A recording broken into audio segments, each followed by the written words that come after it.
హైడ్రా నుంచి చాలా మంది బాధపడుతున్నారు. ఎందుకని? బికాజ్ ఎవరైతే రిజిస్టర్డ్ హౌసెస్ ఉన్నాయో ఉమ్.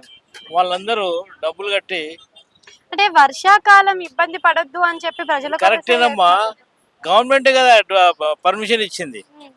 గవర్నమెంట్ అది గివెన్ అది మేము పర్మిషన్. ఇవ్వలేదు, అప్పుడు గవర్నమెంట్ ఇచ్చింది అని అంటున్నాడు కదా. ఎవరు ఇచ్చినా కానీ, ఏ గవర్నమెంట్ ఇచ్చినా కానీ గవర్నమెంట్ ఆర్డర్ ఆనర్ చేయాలి కదా. ఉమ్. అలాంటి వాళ్ళని వదిలిపెట్టాలా. ఎందుకంటే దేర్ ఒక్కొక్క పాయి కష్టపడి సంపాదించి కట్టుకున్నారు. ఉమ్. వాళ్ళ ఇల్లుని కూల్చేస్తే వాళ్ళు బయటికి వెళ్ళిపోమంటే ఎక్కడ పోతున్నారు? ఉమ్. ఇల్లు లేదు, స్థలం లేదు, ఏం లేదు. అన్యాయం చేయకూడదు కదా. Um. Chief minister should not do injustice to poor, specially poor people.